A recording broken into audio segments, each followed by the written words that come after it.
أنزل إليك وما أنزل من قبلك وبالآخرة هم يوقنون أولئك على هدى من ربهم وأولئك هم المفلحون إن الذين كفروا سواء عليهم أأنذرتهم أم لم تنذرهم لا يؤمنون ختم الله على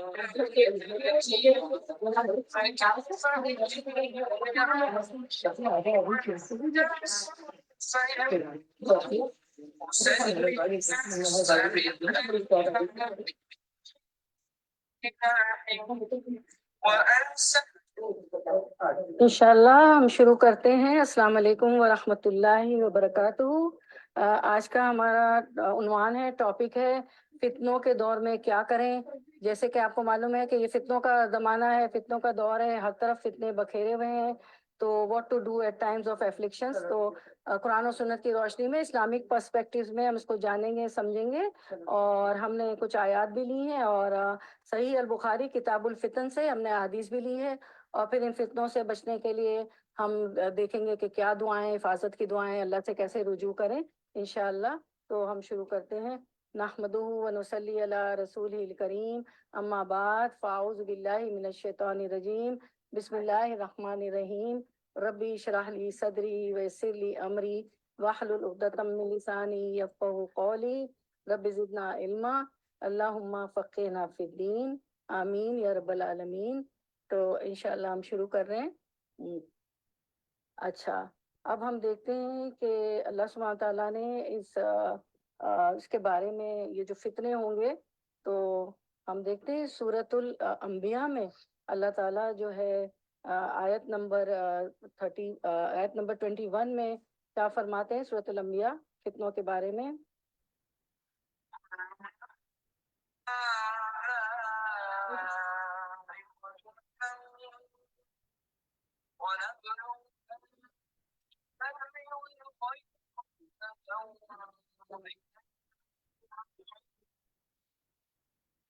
یہ سورۃ انبیاء کی آیت جو ہے 35 ہے۔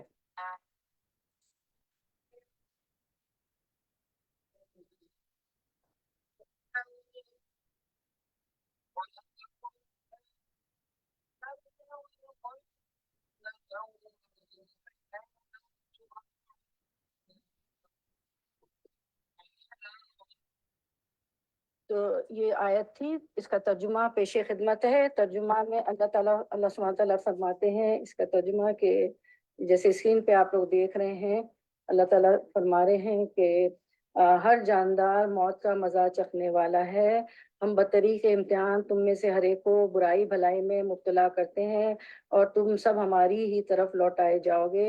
یعنی اللہ تعالیٰ آزمائیں گے اچھے حالات میں بھی اور برے حالات میں بھی ڈال کر سب کو، اور ظاہر ہے کہ اللہ کی طرف ہمیں پلٹنا ہے۔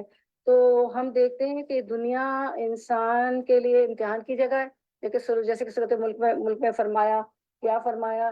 لِنَبْلُوَكُمْ أَيُّكُمْ أَحْسَنُ عَمَلًا۔ اللہ تعالیٰ نے اس لیے بھیجا ہے۔ ہو رہی ہے، ہاں آپ نے کھلا ہوا ہے، آپ میوٹ کر دیں، ایکو ہو رہی۔ تو اللہ تعالیٰ نے دنیا میں اس لیے بھیجا ہے کہ ہمیں آزمائے نا۔ تو یہی ابھی ہم نے آیت سنی کہ وَنَبْلُوَكُمْ بِالشَّرِّ وَالْخَيْرِ فِتْنَةً، اور ہم اچھے اور برے حالات میں ڈال کر تم سب کو آزما رہے ہیں اور ہماری طرف پلٹنا ہے۔ تو حیات انسانی کے سفر میں، یہ ہمارا جو دنیا کا سفر ہے، اس میں ہم دیکھتے ہیں کہ کچھ امتحان تو معمولی ہوتے ہیں اور انسان بخیر و عافیت ان سے گزر جاتے ہیں، لیکن کچھ آزمائشیں بہت شدید ہوتی ہیں جو انسانوں کو انفرادی اور اقوام کو اجتماعی طور پر ہلا کر رکھ دیتی ہے۔ آپ اپنے زوم کو میوٹ کر دیں، ادھر عظما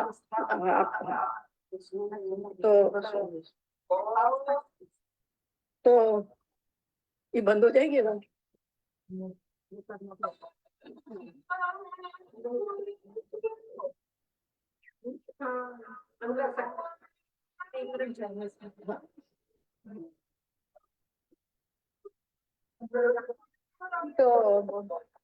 ہم دیکھتے ہیں کہ حیات انسانی کے سفر میں کچھ امتحان تو معمولی ہوتے ہیں اور انسان بخیر و عافیت اسے گزر جاتے ہیں. کدھر سے اچھا آپ نکل جائیں بہت ڈسٹربنس ہو رہا ہے آن لائن بھی ہمارے تو انسان بخیر و عافیت ان سے گزر جاتے ہیں، لیکن کچھ آزمائشیں بہت شدید ہوتی ہے جو انسان کو انڈیویجولی، انفرادی اور اقوام کو اجتماعی طور پر ہلا کر رکھ دیتی ہیں. تو ہم اپنی ذات میں بھی انفرادی طور پہ بھی جو ہے آزمائشیں آ جاتی ہیں اور ایز اے قوم بھی آ جاتی ہیں. ایز اے قوم جیسے ہم اپنے ملکوں میں دیکھ رہے ہیں، پاکستان پہ دیکھ رہے ہیں، سب جگہ دیکھ رہے ہیں کہ کیسی کیسی آزمائش آتے ہیں. کبھی جو ہے ہمارے گناہوں کی وجہ سے حکمران بہت ظالم آ جاتے ہیں، ایسی چیزیں ہو جاتی ہیں نا، کھیت غلہ ختم ہو جاتا ہے، زلزلے آ جاتے ہیں، تو قوم آزمائی جاتی ہے. تو خصوصاً اس دور میں ہم دیکھیں ہر طرف فتنے فتنے ہیں، انفرادی اجتماعی فتنے ہیں، مال و اولاد کے فتنے ہیں، سیاسی فتنے ہیں، زبانی لسانی فتنے ہیں، اندرونی اور بیرونی فتنے، گھروں میں بھی فتنے ہیں، خاندانوں میں بھی فتنے ہیں، باہر کی دنیا میں بھی فتنے ہیں، ملک میں بھی فتنے ہیں، انٹرنیشنل وائز ملکی بین الاقوامی فتنے ہیں، مذہبی فتنے ہیں، تو مذہب میں فرقے بن گئے ہیں، اس کے فرقہ وارانہ فتنے ہیں، دہریت و الہاد کے فتنے ہیں. دہریے کہتے ہیں ہم اللہ کو بھی نہیں مانتے، اور ہم بھی دیکھتے ہیں کہ بہت سے بچے بھی اسکول کالج میں جا کے بدل گئے، وہ دہریے بن گئے، ایتھیسٹ بن گئے کہ اللہ ہے ہی نہیں. تو کتنے فتنے ہیں. تو ہادی برحق نبی کریم صلی اللہ علیہ وسلم نے ہمیں آگاہ فرمایا کہ جیسے کہ آج کا ہمارا ٹاپک بھی ہے، ہم اسلامک پرسپیکٹو میں دیکھیں گے کہ آپ صلی اللہ علیہ وسلم نے کیا پیشن گوئیاں کی ہے، کیا پریڈکشن دی کہ فتنے کیا ہوں گے. تو اللہ آپ صلی اللہ علیہ وسلم فرماتے اے لوگوں جلدی کرو اعمال خیر کرنے میں، ان فتنوں سے پہلے جو تاریک رات کے ٹکڑوں کی طرح ہر طرف چھائے ہوئے. اب ہم دیکھتے ہیں کہ اسلام ایک مکمل ضابطہ حیات ہے اور یہ انسانی زندگی کے ہر پہلو میں بہترین رہنمائی کرتا ہے. جہاں ہمیں پرامن حالات میں زندگی گزارنے کے آداب و طریقے سکھائے گئے ہیں، وہاں اللہ تعالیٰ نے ہمیں جو ہے یہ بھی سکھا دیا ہے کہ فتنے فساد کے زمانے میں بحیثیت فرد انڈیویجلی اور بحیثیت ایک نیشن قوم کے ہمارا طرز عمل کیا ہونا چاہیے، ہمیں کیا کرنا چاہیے اس طرح کے ٹرائلز، افلکشنز اور فتنے ہوں. تو اس بارے میں بھی اللہ تعالیٰ نے اور قرآن و حدیث میں ہماری بہترین رہنمائی ہوئی ہے.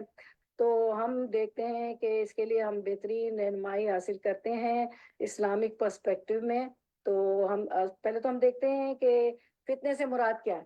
فتنے سے مراد یہاں ہر ایک آفت ہے، دینی ہو، دنیاوی ہو، اور لغت میں لنگوسٹک معنی جو ہوتا ہے فتنے کے، سونے کو آگ میں تپانے کے ہے تاکہ اس کا کھڑا یا کھوٹا پن معلوم ہو. ایک آزمائش سے ہم نکھرتے ہیں نا، ہمیں پتہ چلتا ہے. اور پھر دوسرا بھی اس آزمائش میں تکلیف میں پتہ چلتا ہے، ہاں مجھ پہ بھی گزری ہے، مجھے پتہ چلتا ہے. تو انسان کھڑا ہو جاتا ہے، کھڑے کھوٹے کا پتہ چل جاتا ہے. کبھی فتنہ عذاب کے معنی میں بھی آتا ہے، جیسے کہ ایک آیت ہے نا، ذوقوا فتنتکم، کیا کبھی اور کبھی آزمانے کے معنی میں آتا ہے.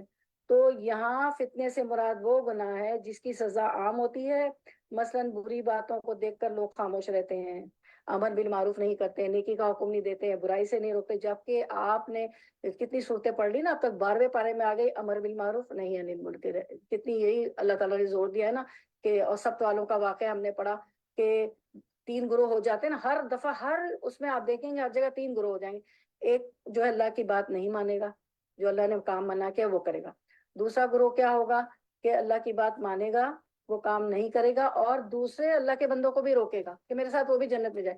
تیسرا ہوگا صرف اپنی کرے گا، نہیں اللہ کی بات مانے گا، امر بالمعروف نہیں منکر نہیں کرے گا. تو سب کے واقعے میں دیکھتے ہیں کہ عذاب 2 گروہ پہ آ گیا کہ جنہوں نے جو ہے وہ تو تھے ہی فاسق، جنہوں نے بات نہیں مانی اور سب کا مطلب اللہ کے احکام کو توڑا، تو ان پہ تو عذاب آنا ہی ہوتا ہے. دوسرا گروہ جس نے لوگوں کو روکا اور خود بھی نہیں کیا، وہ عذاب سے بچ گیا. وہ گروہ جو خود تو روکتا گیا لیکن لوگوں کو نہیں روکا، امر بالمعروف نہیں انل منکر نہیں کیا، تو وہ عذاب اس پہ آ جاتا ہے. تو اس کا مطلب ہے کہ امر بالمعروف نہیں انل منکر کرنا چاہیے. اور پھر اس میں کچھ لوگ ہوتے سستی کرتے ہیں، نیکی کا حکم نہیں دیتے، برائی سے نہیں روکتے، اور جو ہے کیا کرتے ہیں کہ نا اتفاقیاں کرتے ہیں، بدعت ہو جاتی، بدعت میں مبتلا ہو جاتے ہیں، جہاد میں سستی کرتے ہیں، نیک کاموں میں سستی کرتے ہیں. تو ہمیں کوئی بھی اپارچونیٹی آئے فوراً کر گزرنا چاہیے. آج کروں گی، کل کروں گی، کل صدقہ دوں گی، کل وہ کروں گی، اور کیا آتا ہے وہ نکل جائے، بھول جاتے ہیں.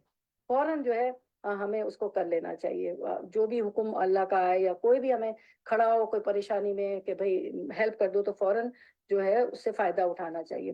اب ہم یہ دیکھتے ہیں کہ فتنوں کے دور میں کرنا کیا چاہیے، کیونکہ ہم یہی آج ہمارا ٹاپک ہے نا. تو فتنوں کے دور میں ایمان کو مضبوط اور محفوظ کرنے کے لیے ہم جو ہے دیکھتے ہیں کہ کیا تدابیر کیا تدبیر ہم کریں. تو عملی تدابیر یعنی ہمارے جو ہے عمل کیا ہوں گے جس سے ہم یہ فتنوں سے باہر نکل آئے. تو سب سے پہلے تو اخلاص نیت، ہر کام اللہ کے لیے ہو اور اپنے آپ کو خالص کر لیں. ریا دکھاوا فخر دو، جیسے کہ ہم لوگ جمع ہوتے ہیں سب لوگ اسی لیے جمع ہوتے ہیں نا کہ اللہ کے لیے کچھ سیکھیں کچھ پڑھیں اور پھر عملوں کو بھی بدل رہے ہیں. بدعتیں چلی گئی ہماری مولے سے، ہم لوگوں میں مجھ میں آپ میں بہت چینج آیا. پھر دعا فتنوں سے بچنے کے لیے اللہ تعالیٰ کی سے رجوع کرنا ہے، کیونکہ دعا کے بغیر، دعا تو مومن کا ہتھیار ہے نا، اور عبادت کا مغز ہے، دعا کرنی ہے. تو یہ دعائیں بہت سی ہیں اللہ کی طرف رجوع کرنے کی، وہ انشاءاللہ ہم آخر میں ہماری دعا جب ہوگی جب دیکھ لیں گے. پھر حفاظت سے بچنے کی دعا وہ دیکھ لیں گے. اس کے بعد ہمیں نوافل کا اہتمام کرنا. 5 نمازیں تو ہم پڑھتے ہیں، نوافل کثرت سے ادا کریں، خصوصاً تہجد کا اہتمام کریں. اب ہماری ایک حدیث بھی آئے گی کہ آپ وسلم اپنی بیویوں سے کہہ رہے ہیں، ازواج مطہرات سے کہ جا کے ان کو اٹھا دو، ان کا دروازہ ٹھوکو. تو تہجد کا اہتمام کریں. آپ کو پتا ہے کہ تہجد میں اللہ تعالیٰ آسمان دنیا پہ تجلی فرماتے ہیں، اور وہ ہے کہ وہ تو ایک ایسا ایرو ہے، کہتے ہیں نا کہ کوئی نشانے باز ہوتا ہے، نشان لگا وہ جا کے لگتا ہے تو وہ ضرور لگتا ہے، کیونکہ وہ 7ویں آسمان سے ہمارے آسمان پہ آ جاتے ہیں. تو کیونکہ غیر معمولی حالات میں عبادت بھی کثرت سے ہونی چاہیے. آپ کے گھر میں ایمرجنسی ہوتی ہے، آپ کتنا کچھ کرتے ہیں نا، مریض کو پیشنٹ کو ایمرجنسی میں لے جاتے ہیں، پھر آ کے اس کے لیے پرہیزی کے کھانے یہ وہ اس کی ایکسٹرا کیئر.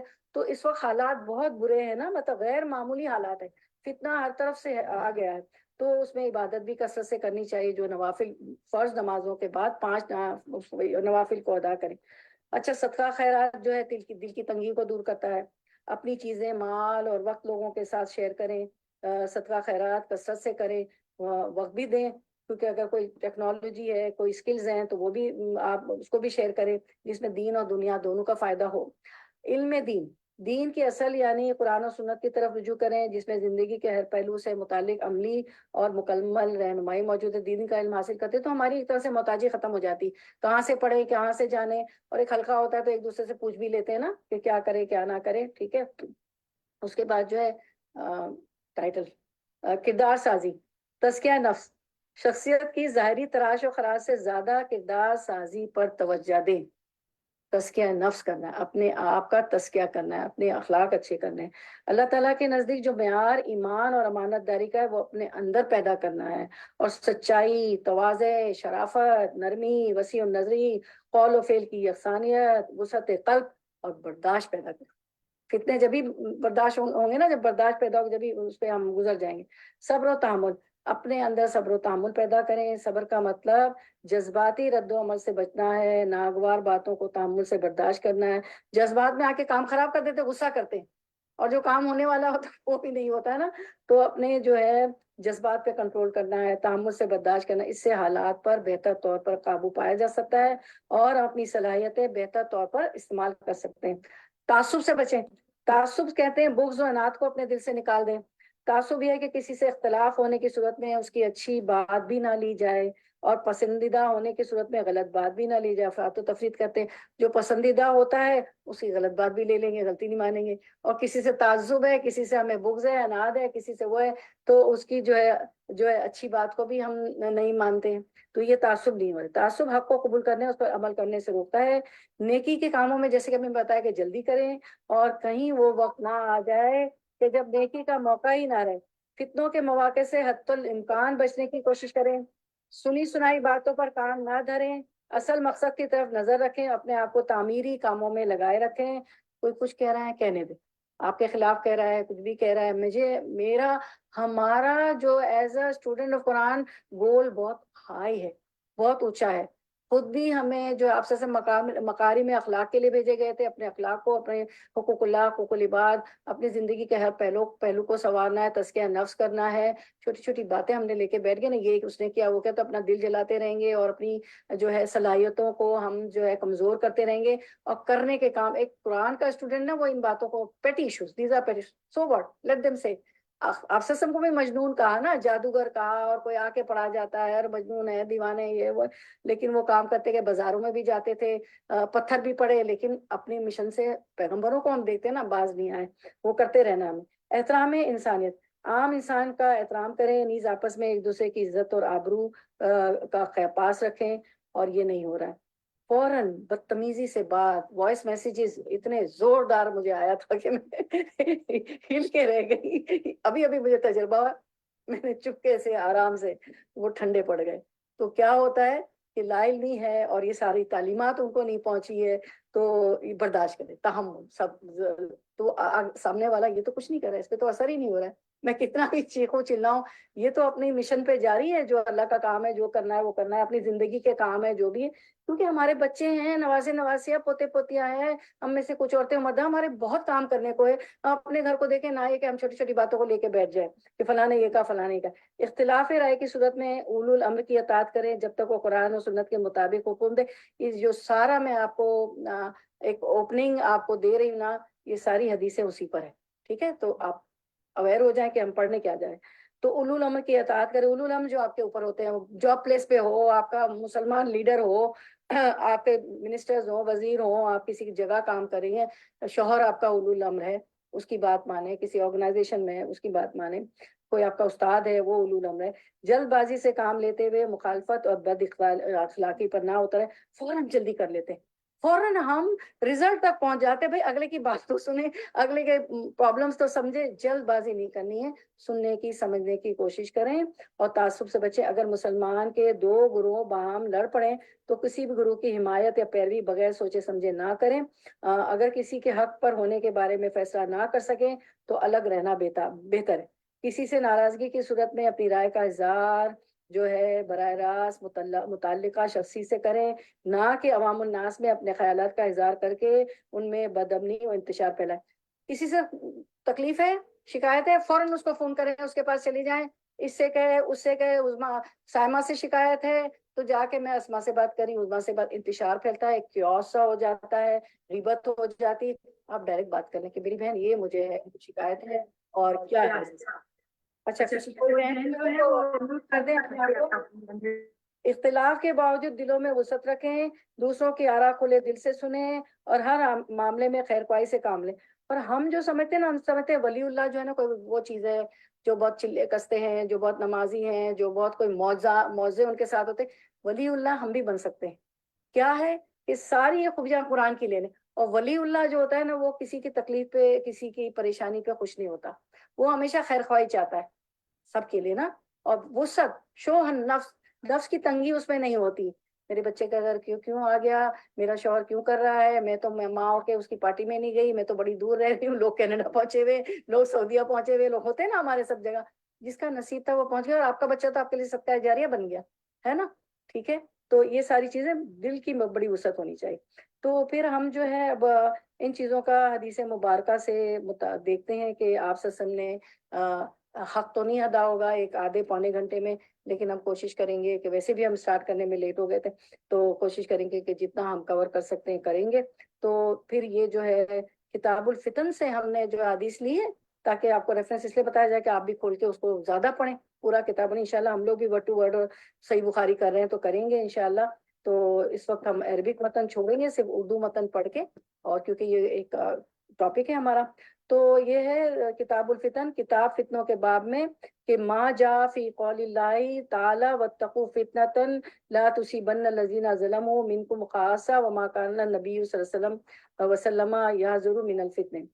باب اللہ تعالیٰ کا سورۃ الانفال میں یہ فرمانا، تو ہم جو ہے سورۃ الانفال کی آیت دیکھ لیتے ہیں، اللہ تعالیٰ کیا فرماتے ہیں۔ تو امام بخاری نے اس آیت سے باب باندھا ہے فتنوں کے بارے میں۔ لگا دیں۔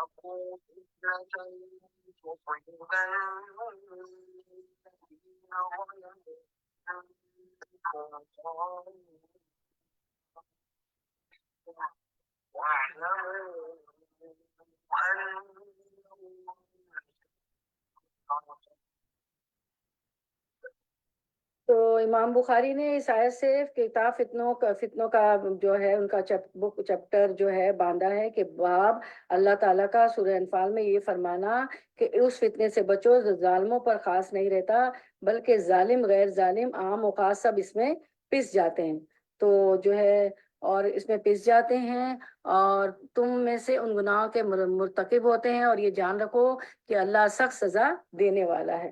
تو ہم دیکھتے ہیں اس پر، یہ حدیث مبارکہ دیکھتے ہیں کہ کیا ہے۔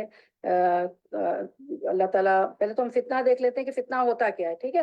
تو فتنے میں جو ہے ہم دیکھتے ہیں غیبت کرنا آ جاتا ہے، تانا زنی کرنا آ گیا، دخل اندازی کرنا، کسی کو برا بھلا کہنا، جھوٹ بولنا، کسی پر بے جا تبصرے کرنا، وہ ایسی وہ ایسی، یہ ایسا وہ ایسا، یہ فتنہ ہے۔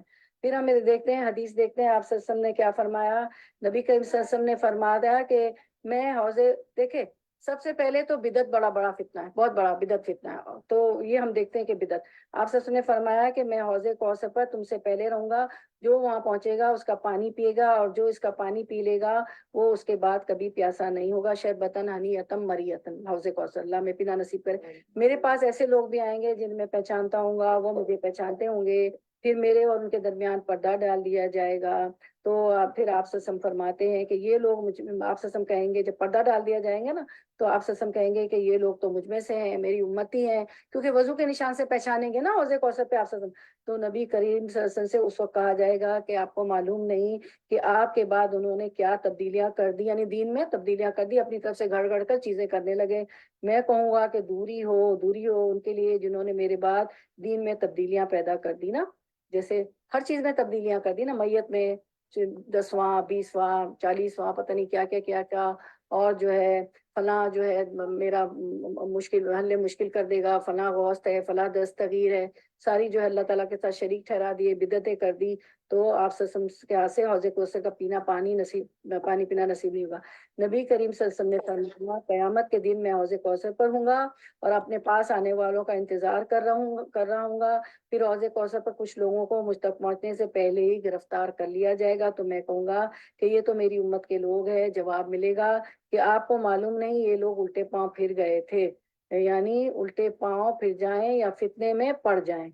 ظاہر ہے جب بدعتیں کرتے تو وہ بھی ایک فتنہ ہے نا، بہت بڑا، کیا کیا کیا کیا اپنی طرف سے گھڑ گھڑ کے چیزیں ہو رہی ہوتی ہیں، اور جو ہے فرض نمازیں چلی جاتی ہیں ان کو کرنے میں۔ نبی کریم صلی اللہ علیہ وسلم نے فرمایا حوض کوثر پہ میں تم لوگوں کا پیش خیمہ ہوں گا، اور میں تم میں سے کچھ لوگ میری طرف آئیں گے، جب میں نے حوض کا پانی دینے کے لیے جھکوں گا تو انہیں میرے سامنے سے کھینچ لیا جائے گا، میں کہوں گا اے میرے رب یہ تو میری امت کے لوگ ہیں۔ اللہ تعالیٰ فرمائے گا آپ کو معلوم نہیں کہ انہوں نے آپ کے بعد دین میں کیا کیا نئی نئی باتیں نکال لی تھی، جبکہ اللہ تعالیٰ نے ایک آیت بھی نازل فرما دی کہ الیوم اکملت لکم دینکم، ہے نا، کہ میں نے آج کے دن تمہارے لیے دین کو مکمل کر دیا، تم کو تمہارے لیے دین اسلام کو پسند کر لیا، تو اس کے بعد تو کوئی بات رہی نہیں جاتی، چیز کمپلیٹ ہے، مکمل ہے۔ اللہ رسول قرآن میں بھی اور آپ وسلم میں بھی سب کچھ بتا دیا۔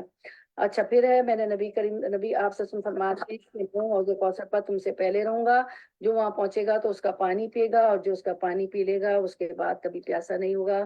میرے پاس ایسے لوگ بھی آئیں گے جنہیں میں پہچانتا ہوں گا۔ یہ تو ہم نے کر لی نا، یہ تو ہاں یہ تو ہو گیا، یہ ہو گئی حدیث۔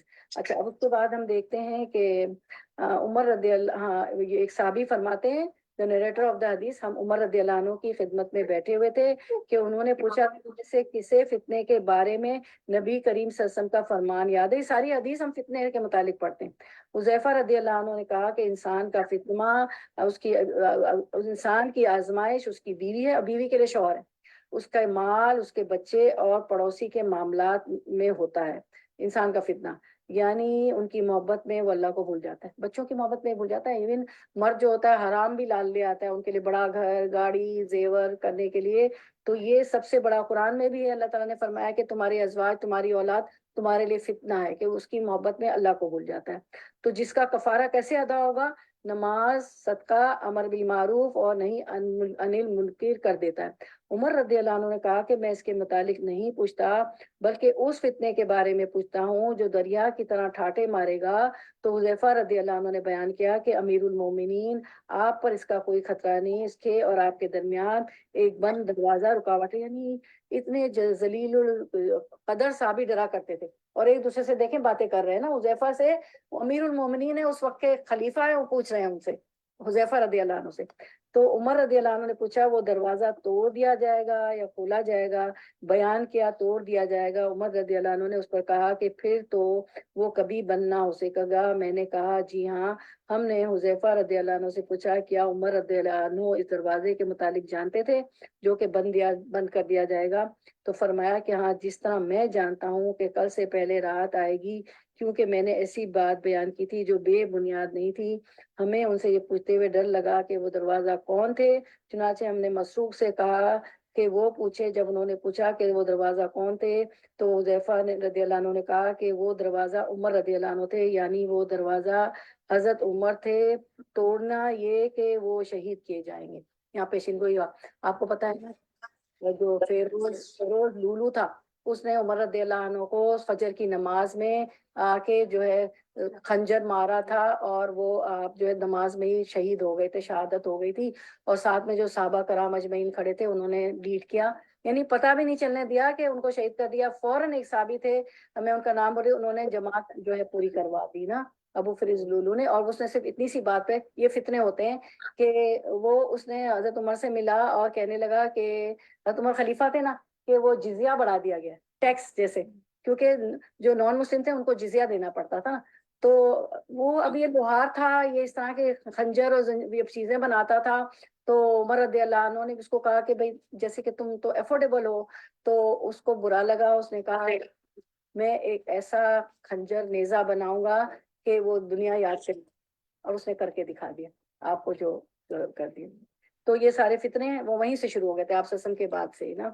تو ان کے زمانے میں تو کچھ لوگوں نے زکوٰۃ دینے سے بھی انکار کر دیا تھا، ان کے خلاف بھی آپ عمر رضی اللہ عنہ نے اسٹیپ لیا تھا۔ تو پھر نبی کریم صلی اللہ علیہ وسلم پھر آگے ہے، ہم سے فرمایا تم میرے بعد بعض کام ایسے دیکھو گے جو تم کو برے لگیں گے۔ وہ ہمیں برے لگ رہے ہیں، بہت سے کام دیکھتے ہیں ہم تفصیل۔ صحابہ نے عرض کیا یا رسول اللہ آپ اس سلسلے میں کیا حکم فرماتے جو کام ہمیں برے لگیں؟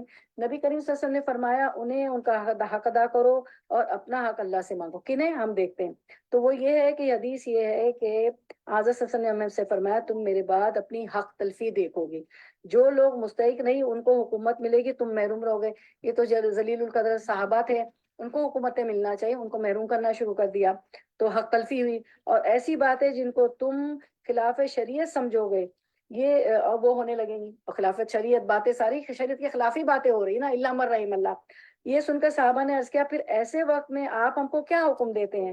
تو فرمایا اس وقت کے حاکموں کو ان کا حق ادا کرو، ایسے جو حاکم بھی ہوں گے نا جو تمہاری حق تلفی کریں گے، زکوٰۃ تو دینا ہے کیونکہ وہ نماز کا قیام تو کرتے ہیں نا، تو وہ دو، اور تم اپنا حق اللہ سے مانگو۔ تو ہمیں پتہ چلتا ہے کہ بندہ کیا دے سکتا ہے؟ اللہ سے مانگو۔ کوئی بہن پلیز اپنے آپ کو انمیوٹ کر دے۔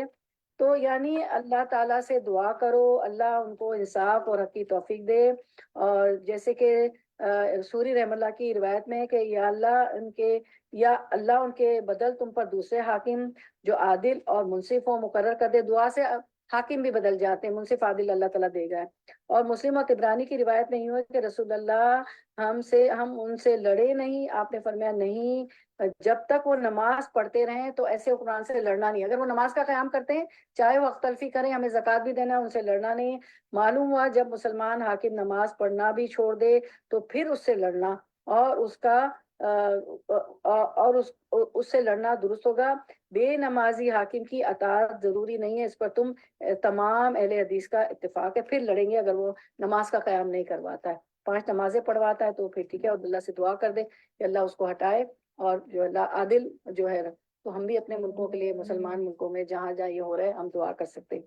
نبی کریم صلی اللہ علیہ وسلم نے فرمایا جو شخص اپنے امیر میں کوئی ناپسند بات دیکھے اپنے حاکم میں تو صبر کرے، خلیفہ کی اطاعت سے اگر کوئی بالش بھر بھی باہر نکلا تو اس کی موت جاہلیت کی موت ہوگی، کیونکہ قرآن میں آیت ہے نا کہ کیا کیا کرنا ہے، اللہ رسول کی اطیعوا اللہ ورسول اولو الامر، اولو الامر کی اطاعت کرنی، لیکن جب تک وہ نماز قائم کرواتا ہے ملک میں، ورنہ اس کو پھر آواز اٹھا سکتے ہیں۔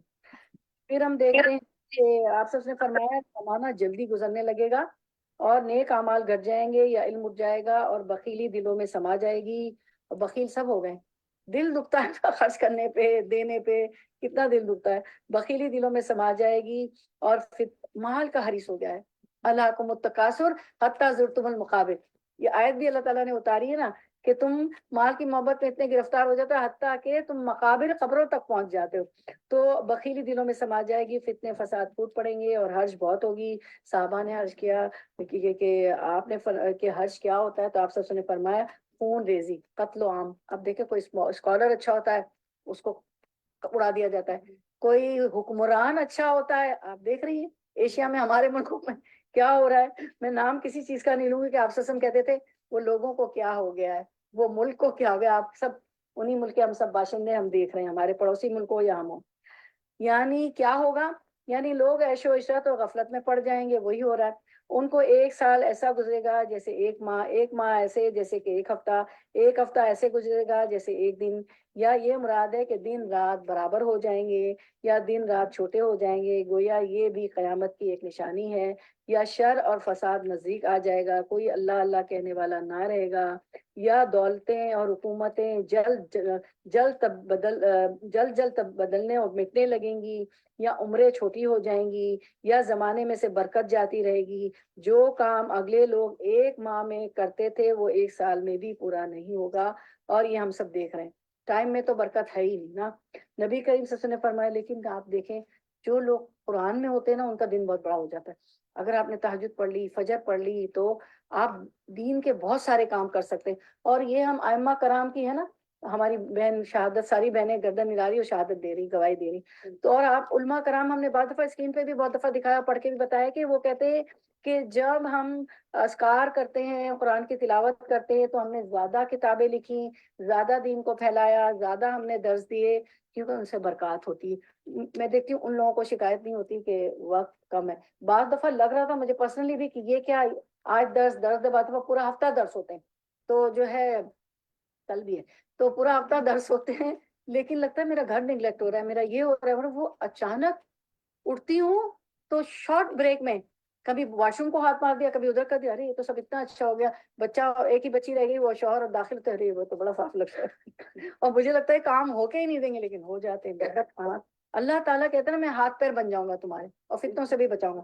نبی کریم صلی اللہ علیہ وسلم نے فرمایا قیامت کے دن سے پہلے ایسے دن ہوں گے جن میں جہالت اتر پڑے گی، علم اٹھا لیا جائے گا اور حرج بڑھ جائے گا، اور حرج قتل ہے، ٹھیک ہے۔ پھر ہم دیکھتے ہیں کہ آپ صلی اللہ علیہ وسلم نے یہ روایت ہے ابن شہاب سے، انہوں نے جو ہے فرمایا کہ ام المؤمنین ام سلمہ رضی اللہ عنہ سے روایت ہے کہ انہوں نے کہا کہ آج وسلم سوتے وقت ایک رات جاگے اور گھبرائے ہوئے تھے نا، ایک رات جاگے سوتے ہوئے اور گھبرائے ہوئے تھے، آپ فرما رہے تھے سبحان اللہ، اس رات کو اللہ تعالیٰ نے کیا کیا خزانے اتارے جو مسلمانوں کے ہاتھ آئے، جیسے روم اور ایران کے خزانے، کیسر و کسریٰ کے خزانے آ گئے تھے، آپ کو فتح ہوا تھا، اور کیا کیا فتنے اور فسادات حجرے والیوں، یعنی حجرے والیاں کون تھی؟ ازواج مطہرات، کس میں رہتی تھی؟ حجرے میں رہتی تھی نا، مسجد نبوی کے ساتھ ہی حجرے تھے، تو فرماتے ہیں کہ حجرے والیوں ازواج مطہرات کو کون جگاتا ہے تاکہ انہیں کوئی کہے کہ تہجد پڑھیں، دیکھو بہت سی عورتیں ایسی ہیں جو دنیا میں پہنے اوڑھے ہیں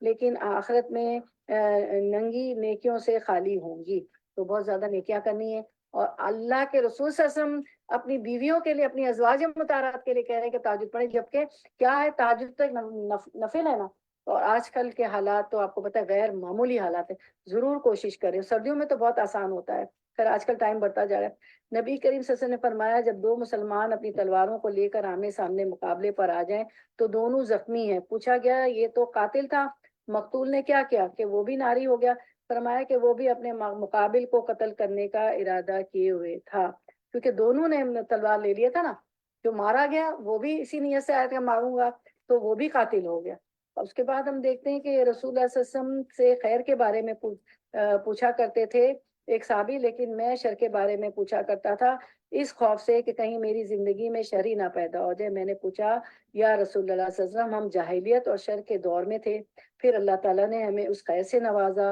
یعنی آپ صلی اللہ علیہ وسلم مبعوث ہوئے اور ساری خیر آئے، قرآن نازل ہوا، تو کیا اس خیر کے بعد بھی شر کا زمانہ ہوگا؟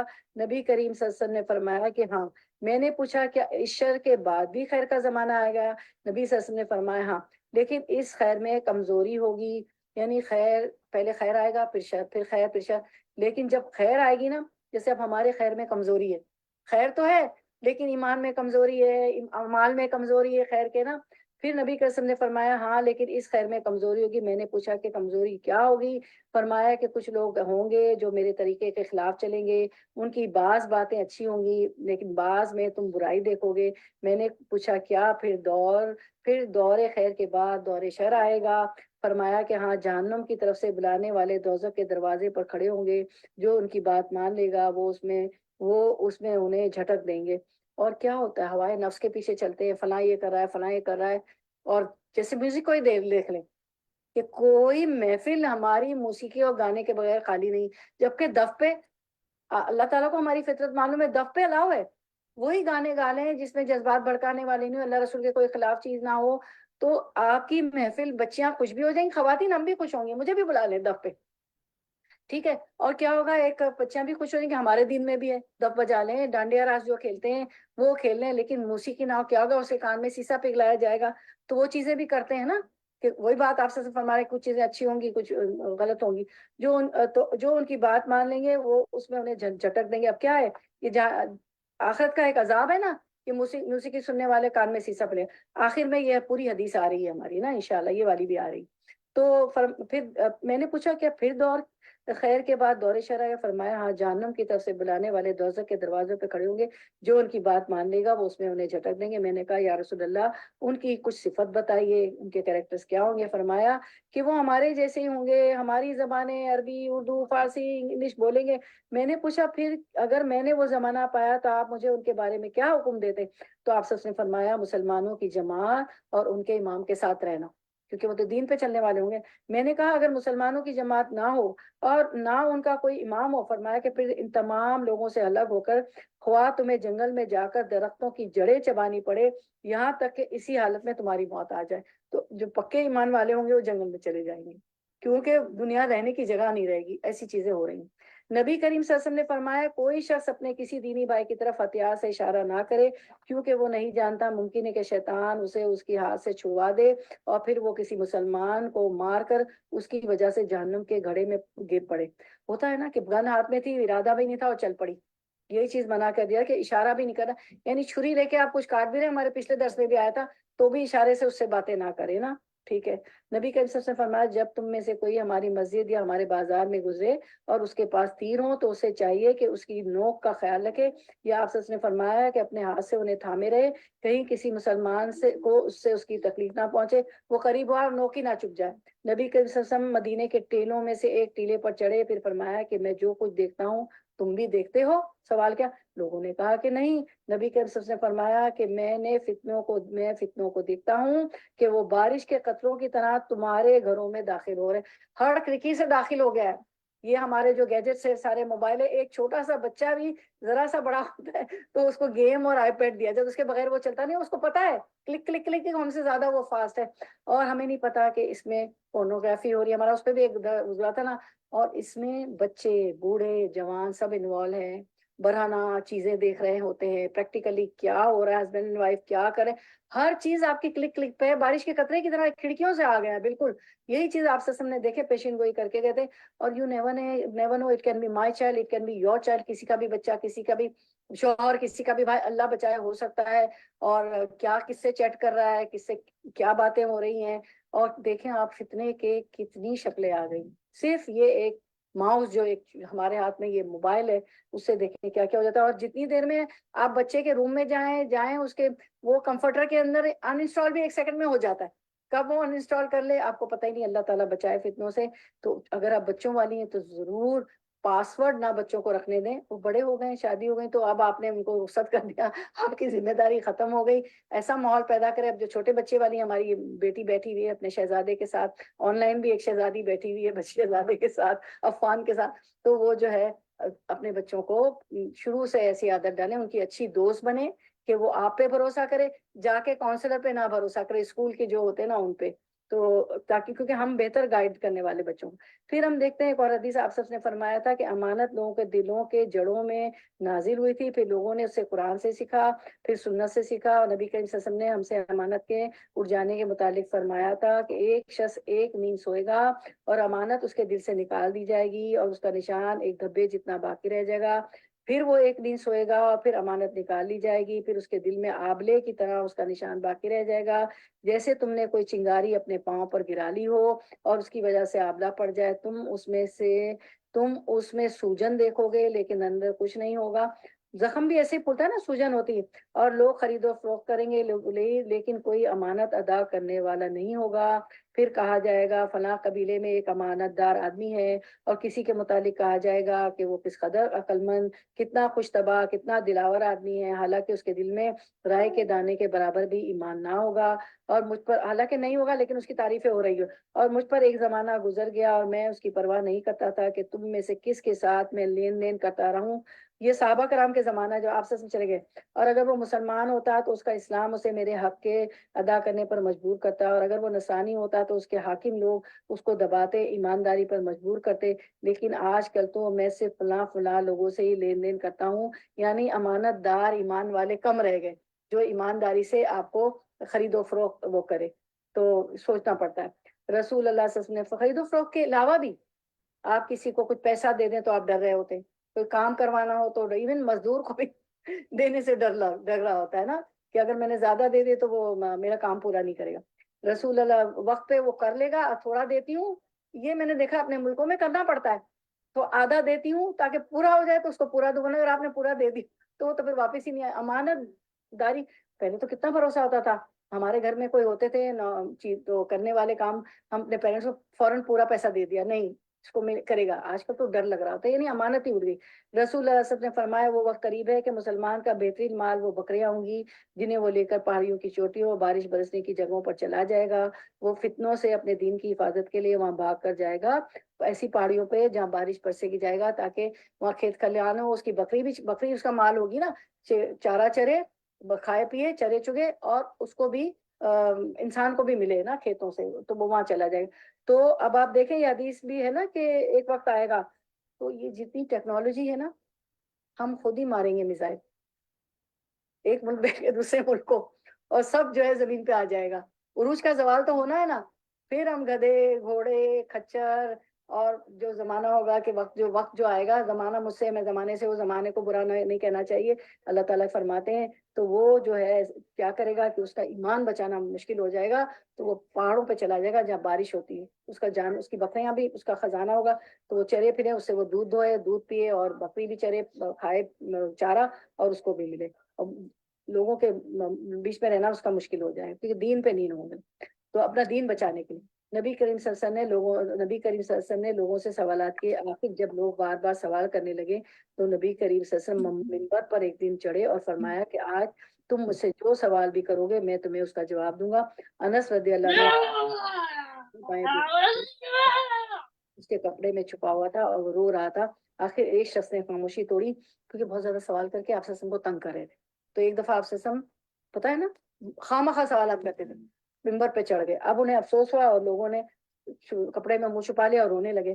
آخر ایک شخص نے خاموشی توڑی. اس کا جب کسی سے جھگڑا ہوتا تو ان کے باپ کے سوا دوسرے باپ کی طرف پکارا جاتا تھا, یعنی ان کے باپ کا دوسرا نام لیا جاتا تھا اس شخص کا نا اس کے. تو انہوں نے کہا یا رسول اللہ میرے والد کون ہے؟ فرمایا تمہارے والد حذیفہ ہیں.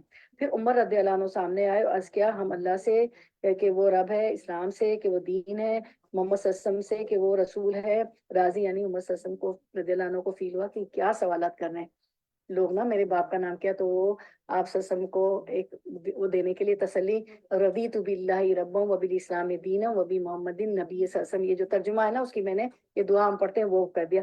یعنی ابو بکر اور عمر رضی اللہ عنہ کتنا خیال کرتے تھے ان کو تو سمجھ آ جاتی تھی، اور صحابہ کرام بھی سارے، کہ کیا اس وقت آپ وسلم کو کیا بات کیسے فیل ہو رہی ہے نا. تو انہوں نے فوراً یہ کہا کہ ہم اسلام کے دین ہونے پہ، آپ کے رسول صلی اللہ علیہ وسلم آپ کے ہونے پہ، اور اللہ ہونے پر، اور رضیت باللہ ربا، اور اسلام دین اسلام کے اسلام ہونے پر، اور آپ صلی اللہ علیہ وسلم کے نبی ہونے پہ ہم راضی ہیں. اچھا، اس کے بعد ہم دیکھتے ہیں محمد صلی اللہ علیہ وسلم سے کہ وہ رسول ہے، راضی، اور آزمائش کی برائی سے ہم اللہ کی پناہ مانگتے ہیں. پھر نبی کے وسلم نے فرمایا، میں نے خیر و شر جیسا دیکھا کبھی نہیں دیکھا تھا. میرے سامنے جنت اور دوزخ کی صورت پیش کی گئی، اور میں نے انہیں دیوار کے قریب دیکھا. قتادہ نے بیان کیا کہ یہ بات اس آیت کے ذکر کی، یا ایھا الذین آمنوا لا تسألوا عن اشیاء ان تبد لکم تسؤکم، کہ اے لوگوں جو ایمان لائے ہو، ایسی چیزوں کے بارے میں سوال نہ کرو اگر وہ ظاہر کر دی جائیں تو تمہیں بری معلوم ہوگی. تو سوال کثرت سوال سے بھی منع کیا گیا. ایک دفعہ آپ جو ہے کوئی کچھ بتا رہے تھے اقامہ تو حج کے بارے میں، تو ایک شخص بول پڑا کیا ہر سال کرنا ہے؟ تو جب آپ صلی اللہ علیہ وسلم نے بات پوری کری تو کہا کہ سوالات نہ کرو، خاص طور پہ جب میں بول رہا ہوں. اگر میں ہاں کہہ دیتا تو ہر سال حج کتنا مشکل ہو جاتا. تو قیل وقال اور کثرت السوال سے منع کیا گیا، کثرت السوال نہیں کرنا چاہیے. اس کے بعد ہم دیکھتے ہیں، اپنے موبائل کو آف کر دیں.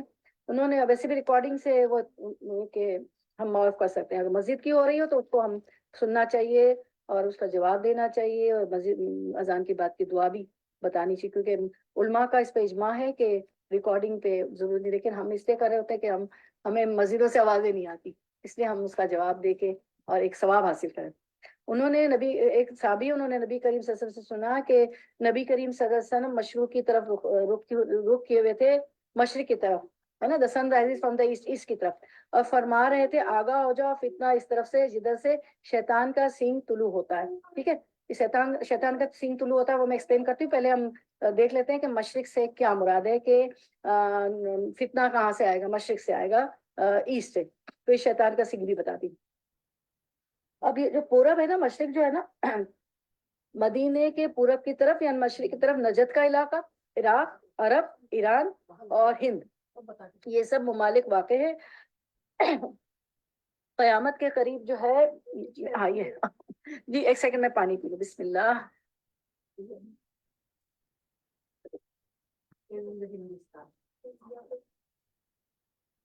جی اب دیکھیں ہم جغرافی بھی سیکھ رہے ہیں آج. آپ نے بڑا اچھا موقع دیا، بہت اجر آپ نے حج تو کما لیا، اور اتنا اچھا ٹاپک ان کی کوپریشن سے ہوا ماشاءاللہ. ہماری آئی ٹی انچارج اور آپ لوگوں کا کوپریشن، بے شک آپ لوگوں کے بغیر نہیں ہو سکتا تھا. تو مدینے کے پورب یعنی مشرق کی طرف نجد، عراق، عرب اور ایران اور ہند ہے. یہ سب ممالک واقع ہیں. قیامت کے قریب انہی ملکوں میں سے فتنہ شروع ہوگا، اور اب تک بھی اکثر فتنے اسی سمت سے آ چکے ہیں. بڑا فتنہ تاتاریوں کا تھا، جنہوں نے خلافت اسلامی کو درہم برہم کر دیا اور ہزارہ مسلمان کو قتل کر دیا. بغداد کو جو اسلام کا دارالسلطنت تھا، خراب اور برباد کر دیا. اس کے بعد ہم دیکھتے ہیں کہ دجال جو مشرق کے ملک سے آئے گا، دجال بھی مشرق سے آئے گا، پورب سے آئے گا. اسی طرح سے یاجوج ماجوج آئیں گے. نجد سے مراد وہ ملک ہے عراق کا جو بلندی پر واقع ہے. حضرت صلی اللہ علیہ وسلم نے اس کے لیے دعا نہیں فرمائی. ایک حدیث مبارکہ ہے، جس وقت حدیث بتا دوں، اس میں یہ ہے کہ آپ صلی اللہ علیہ وسلم نے کچھ ملکوں کے لیے، کچھ جگہوں کے لیے دعا کی. تو ایک شخص نے کہا کہ آپ جو ہے مشرق کے لیے دعا کریں. تو آپ صلی اللہ علیہ وسلم نے، وہ کہتا رہا ایک بار دو بار، آپ صلی اللہ علیہ وسلم نے مشرق سے لیے دعا نہیں کی. آپ صلی اللہ علیہ وسلم نے فرمایا کہ فتنے وہاں سے اٹھیں گے، اور فتنے وہیں سے آ رہے ہیں. اچھا، تو آج نے اس کے لیے دعا نہیں کی، دعا نہیں فرمائی، کیونکہ ادھر سے بڑی بڑی آفتوں کا ظہور ہونے والا. امام حسین علیہ السلام بھی اسی سرزمین میں شہید ہوئے، کوفہ میں. بابل وغیرہ یہ سب نجد میں داخل ہیں. جی یہی سب تھا. ٹھیک ہے، اس کے بعد ہم دیکھتے ہیں. اب میں آپ کو بتاتی ہوں جو حدیث تھی نا آپ کی، کہ میں دہراتی ہوں پھر سے حدیث. انہوں نے نبی کریم صلی اللہ علیہ وسلم نے مشرق کی طرف رخ کیے ہوئے تھے، ایسٹ کی طرف. یہ تو پتہ چل گیا آپ کو مشرق میں کیا کیا، اور وہاں سے فتنہ فرما رہے تھے آگاہ ہو جاؤ فتنہ اس طرف سے ہے، جو میں نے سارے ملکوں کے نام دی. وہ فتنہ اس طرف سے جدھر سے شیطان کا سینگ طلوع ہوتا ہے. سورج آپ کو پتا ہے the sun rises from east، مشرق سے طلوع ہوتا ہے. تو ادھر سے شیطان کا سینگ بھی طلوع ہوتا ہے. مطلب یہ ہے کہ سورج جو ہے شیطان کے دو کرنوں سے، دو سینگوں کے بیچ سے طلوع ہوتا ہے. Narrated Umar, I heard Allah's Prophet said while he was facing the east, saying, verily afflictions are there, فتنے وہاں from where the tide from where the side of the head of the Satan comes out. یعنی سورج جو ہے شیطان کے دو کرنوں دو horn سے through ہوتا. اسی لیے ہم اشراق جو ہمیں اپنے پرو مسلم اور مسجد کے کیلنڈر ہمیں بتا رہے ہوتے ہیں کہ 6:15 ہے, تو ہم 15 منٹ بعد پڑھتے ہیں. 6:15 ہوتی تو 6:30 پڑھتے ہیں, 15 منٹ اس لیے کیونکہ وہ سورج کے پجاریوں کا وقت ہوتا ہے اور پھر وہ شیطان کا سجدہ ہو جاتا ہے. ٹھیک ہے, سمجھ آ گئی؟ شیطان کا سینگ سے طلوع ہونا. اچھا, اس کے بعد ہم دیکھتے ہیں عمر رضی اللہ عنہ کی خدمت میں بیٹھے ہوئے تھے, اور جو ہے یہ تو ہو چکا نا, یہ ہو چکی. اچھا, پھر ہم دیکھتے ہیں کہ آپ نے فرمایا ایک شخص کو قیامت کے دن لایا جائے گا اور اسے آگ میں ڈال دیا جائے گا. پھر وہ اس میں سے اس طرح چکی پیسے گا جیسے گدھا پیستا ہے. پھر دوزخ کے لوگ اس کے چاروں طرف جمع ہو جائیں گے اور کہیں گے اے فلاں, کیا تم نیکیوں کا حکم کرتے تھے اور برائیوں سے روکا نہیں کرتے تھے؟ وہ شخص کہے گا میں اچھی بات کے لیے کہتا تو ضرور تھا لیکن خود نہیں کرتا تھا, اور بری بات سے روکتا بھی تھا لیکن خود کرتا تھا. اب آپ دیکھیں, آپ کسی کے بھی درس میں جائیں, کوئی بھی اسکالر کو سنیں, اگر آپ کو اس کو پتا چلتا ہے طلاق ہو گئی, ایک اسکالر کے متعلق بڑی باتیں ہوئی, ہم کون ہوتے باتیں بنانے والے کہ اس نے بیوی کو طلاق دے دی اور فلاں, اس کا پرسنل میٹر ہے, یا اس کے گھر میں یہ نظر نہیں آ رہا اس کی بہو ایسی چلی, اس کی بیٹی ایسی چلی. دیندار لوگوں کے گھر میں بھی چیزیں ہو رہی, کیا ہم نہیں چاہتے, کیا میں نہیں چاہتی کہ میرے بچے مجھے جنت میں ملے؟ بعض دفعہ جو ہے سسرال سے انفلوئنس ہو جاتا ہے, بعض بیٹا جو ہے بیوی سے انفلوئنس ہو جاتا ہے, بعض بیٹیاں شوہر سے انفلوئنس ہو جاتی. ہدایت وہاں آپ سے فرمایا اللہ تعالیٰ نے وما علیکا الا البلاغ, تمہارا کام, آپ کا کام پہنچانا ہے, ہدایت ہم دیں گے. انکا لا تہدی من یحبک, اے اللہ کے رسول آپ جس سے چاہتے ہو, جس سے محبت کرتے ہو, اس کو آپ ہدایت نہیں دے سکتے. ٹھیک ہے, تو آپ کسی کی بھی بات لے لیں, اگر وہ قرآن و سنت سنا رہا ہے, دیکھیں نا وہی آ گیا, یہ خطیب, یہ علماء, یہ اسپیکر دوزخ میں ہوں گے, اور ایسے ان کی انتریاں باہر ہوں گی پیٹ کی, اور وہ چکی کے گرد جیسے گول گول گھومتا ہے وہ گھوم رہا ہوگا, لوگ اس کو پہچان جائیں گے, کہیں گے یا فلانون یا فلانون, تو وہی نہیں جو ہمیں نیکی کا حکم دیتے تھے, برائی سے روکتے تھے. ہاں میں تو تھا, لیکن میں خود جو ہے نہیں کرتا تھا. جبھی تو اللہ تعالیٰ نے فرمایا یا ایھا الذین آمنوا لما تقولون ما لا تفعلون, اے ایمان والو وہ کہتے کیوں جو کرتے نہیں ہو. ٹھیک ہے, آگے چلتے. جنگ جمل کے زمانے میں مجھے ایک کلمے نے فائدہ پہنچایا, جب نبی کے وسلم کو معلوم ہوا کہ فارس کی سلطنت والوں نے بوران نامی کسرا کی بیٹی کو بادشاہ بنا لیا, تو آپ نے فرمایا وہ قوم کبھی فلاح نہیں پائے گی جس کی حکومت ایک عورت کے ہاتھ میں ہو. تو حکومت دیکھیے عورت پہ تو بہت بڑی ذمہ داری ہے نا, تخلیق کا کام کرتی ہے, پھر وہ بچے پیدا کرتی ہے, مطلب تخلیق ہو گئی, پھر اس کو پالتی ہے, اس کی تربیت کرتی ہے, مجاہد وہ اٹھاتی ہے, جنگوں میں جانے والے وہ شہید ہوتے ہیں, غازی وہ اٹھاتی ہے, علماء کرام وہ اٹھاتی ہے, عالم دین وہ اٹھاتی ہے. اس کی تربیت سے کہاں سے آتے ہیں اتنے بڑے بڑے علماء کرام, اور دین کے کام کیسے تھے. بیٹیاں بھی, وہ بیٹیوں کو بھی تربیت دیتی ہے ایسی, اور بیٹوں کو بھی, تو وہ بہت بڑا کام ہے. اور وہ کمزور ہے اس طرح کے کام, تیر نیزے تلوار وہ بھی کر لیتی, گھوڑ سواری بھی کر لیتی, لیکن یہ کام اللہ تعالیٰ نے, اللہ تعالیٰ کی تقسیم ہے اس کے لیے کی ہے. تو عورت تو وہ قوم کبھی فلاح نہیں پائے گی جس کی حکومت ایک عورت کے ہاتھ میں. جب اللہ اس کے رسول نے کہہ دیا تو آمنا صدقنا, ہم ایمان لے, ہماری تو حکومت ہی ہے, ہم تو حکمران ہیں, ہماری تو ریت ہے, ہمارے بچے اور گھر, اور اس ریت کے بارے میں ہم سے پوچھا جائے گا نا. ٹھیک ہے, رب البیت کہا گیا, آپ کو کیا کہا گیا؟ رب البیت, گھر کی مالک, گھر کی بادشاہ, رب البیت. ٹھیک ہے, رسول اللہ صلی اللہ علیہ وسلم نے فرمایا جب اللہ کسی قوم پر عذاب نازل کرتا ہے تو عذاب ان سب لوگوں پر آتا ہے جو اس قوم میں ہوتے ہیں, پھر انہیں ان کے اعمال کے مطابق اٹھایا جاتا ہے. یعنی کہ جب عذاب آتا ہے تو نیک لوگوں پہ بھی آ جاتا ہے عذاب, کیونکہ عذاب آیا تو نیک لوگ بھی تھے, لیکن ان کو ان کے اعمال کے مطابق اچھی جزا ملے گی. جو نیک لوگوں پہ عذاب آ گیا, برے لوگوں کو تو دنیا میں بھی عذاب آ گیا اور آخرت میں بھی آ گیا. تو اس میں جو ہے آپ کو بولتے ہیں نا کہ وہ کیا گن پیستا ہے چکا, کیا گیہوں کے ساتھ گن پیس جاتا ہے, تو لیکن ان کو ان کے اعمال کی مطابق جو ہے اجر ملے گا. اچھا, اور یہ جنگ جمل جو تھی نا, وہ آپ کو پتا ہے کہ یہ جنگ جمل, جنگ صفین بہت بڑا فتنہ رہا. ایک سول وار ہوئی تھی حضرت علی کرم اللہ وجہ کے زمانے میں نے آپ کو ایک دفعہ پہلے بھی ایکسپلین کیا تھا, اور بی بی عائشہ چل پڑی تھیں کیونکہ وہ بس کچھ اللہ تعالیٰ کو ایسے منظور تھا. تو کبھی اس پہ تفصیل سے بات ہو جائے گی. یہ بھی اس میں جو ہے ایک سول وار ہوئی مسلمانوں کے دوران. جنگ صفین میں تو ایک بہت بڑی غلط فہمی ہو گئی تھی نا, دھوکہ کیا گیا تھا. تو دونوں طرف کی مسلمان فوجوں نے سمجھا کہ ہم سے مسلمانوں نے دھوکہ کیا, حالانکہ باغیوں نے دھوکہ کیا تھا, حملہ دونوں پہ کر دیا تھا. تو یہ اس کی تفسیر ہے. تو پھر آگے ہم دیکھتے ہیں رسول اللہ صلی اللہ علیہ وسلم نے فرمایا جب اللہ کسی قوم پر عذاب نازل کرتا ہے ان سب لوگوں پر آتا ہے جو اس قوم میں ہوتے ہیں، پھر انہیں ان کے اعمال کے مطابق اٹھایا جاتا ہے۔ اچھا، اگلی حدیث ہے کوئی شخص لوگوں کے سامنے ایک بات کہے پھر اس کے پاس سے نکل کر دوسری بات کہے تو یہ دغا بازی ہے۔ جب اہل مدینہ نے یزید بن معاویہ یعنی معاویہ رضی اللہ عنہ کے بیٹے یزید تھے، یزید بن معاویہ کی بیعت سے انکار کر دیا تو عبداللہ بن عمر رضی اللہ عنہ نے اپنے خادموں اور لڑکوں کو جمع کیا اور کہا کہ میں نے نبی کریم صلی اللہ علیہ وسلم سے سنا ہے، آپ صلی اللہ علیہ وسلم نے فرمایا کہ ہر غدر کرنے والے کے لیے قیامت کے دن ایک جھنڈا کھڑا کیا جائے گا، اور ہم نے اس شخص یزید کی بیعت اللہ اور اس کے رسول کے نام پر کی ہے، اور میرے علم میں کوئی عذر اس سے بڑھ کر نہیں ہے کہ کسی شخص سے اللہ اور اس کے رسول کے نام پر بیعت کی جائے اور پھر اس سے جنگ کی جائے۔ اور دیکھو مدینہ والو، تم میں سے جو کوئی یزید کی بیعت کو توڑے اور دوسرے کسی سے بیعت کرے تو مجھ میں اس میں کوئی تعلق نہیں رہا، میں اس سے الگ ہوں۔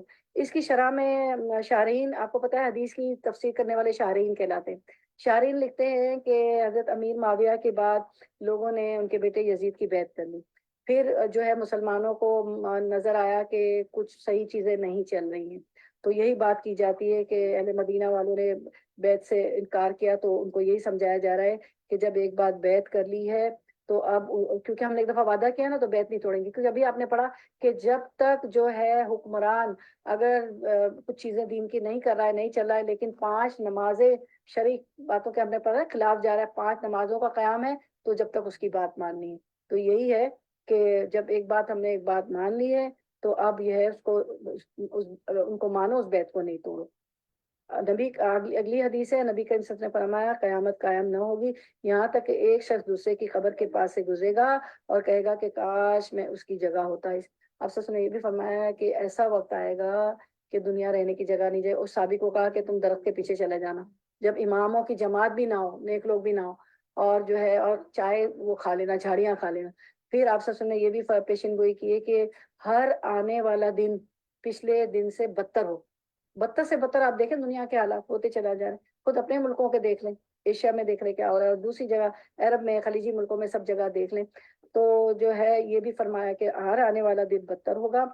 تو اب یہ ہے کہ یہ جو ہے نا کہ ہر قیامت قائم نہ ہوگی یہاں تک کہ ایک شخص دوسرے کی قبر کے پاس سے گزرے گا ہے اور کہے گا کہ کاش میں اس کی جگہ ہوتا۔ وہ کیوں ہوگا کہ وہ آرزو کریں گے کہ کاش ہم بھی جو ہے مر کر قبر میں گڑ گئے ہوتے، کیونکہ آفتیں اور بلائیں نہ دیکھتے، اتنی آفتیں، اتنی بلائیں، اتنی مشکلات، اتنے فتنے ہوں گے کہ لوگ تمنا کریں گے، قبر کے پاس سے گزریں گے کہ کیا ہوتا کاش ہم بھی قبر میں ہوتے۔ ٹھیک ہے، اور یہ بلائیں آفتیں نہ دیکھتے۔ بعضوں نے کہا کہ یہ اس وقت ہوگا جب قیامت کے قریب فتنوں کی کثرت ہوگی، دین ایمان جاتے رہنے کا ڈر ہوگا۔ نیک لوگ تو یہ ڈریں گے کہ بھائی ہمارا تو ایمان اور دین ہی جا رہا ہے، بھائی فتنے ایسے ہوں گے کہ ایمان ڈگمگائے گا تو وہ ڈر رہے ہوں گے، کیونکہ گمراہ کرنے والوں کا ہر طرف سے نغہ ہوگا، ایماندار مغلوب ہوں گے، وہ یہی آرزو کریں گے۔ لیکن مسلم کی روایت میں یوں ہے کہ دنیا ختم نہ ہوگی یہاں تک کہ ایک شخص قبر پر سے گزرے گا، اس پر لوٹ جائے گا، کہے گا کہ کاش میں اس قبر والے کی جگہ پر ہوتا، اور یہ کہنا اس کا کچھ دینداری کی وجہ سے نہ ہوگا۔ اب 2 طرح کے لوگ ہوں گے، دیندار دین جانے سے ڈرے ہوں، دوسرا فتنوں سے ڈرے گا۔ یہ اس کا کہنا کچھ دینداری کی وجہ سے نہ ہوگا بلکہ بلاؤں اور آفتوں کی وجہ سے ہوگا۔ ابن مسعود نے کہا فرمایا کہ ایک زمانہ ایسا ہوگا کہ اگر موت بکتی ہو تو اس کو مول لینے پر مستعد ہوں گے۔ Very scary. آپ سوچیں کیا زمانہ ہوگا کہ موت ملتی ہے میں خرید لوں، قبر والے سے گزریں گے کہیں گے اس جگہ میں ہوتا۔ اتنے فتنے، 2 گروہ ہو جائیں گے، ایک تو فتنے آزمائشوں سے گھبرا رہے ہوں گے کہ کن مشکلوں سے گزر رہے ہیں، ایک ایمان والے ہوں گے میرا تو ایمان ہی جا رہا ہے، ان کو اپنے ایمان کی فکر ہو جائے گی، ایمان کمزور ہے۔ اگلی حدیث، رسول اللہ صلی اللہ علیہ وسلم نے فرمایا کہ قیامت قائم نہیں ہوگی یہاں تک کہ قبیلہ دوس کی عورتوں کا ذوالخلصہ طواف کرتے ہوئے بٹکس جو ہوتے ہیں نا اپنے چوتر سے چوتر چھلے، اور ذوالخلصہ قبیلہ دوس کا بت تھا جس کو وہ زمانے جہالت میں پوجا کرتے تھے۔ اب یہاں یہ ہے کہ بٹکس مت کھانے سے مراد یہ ہے ان عورتوں کا کہ اس کے گرد طواف کریں گی، یعنی بتوں کی پوجا کریں گی۔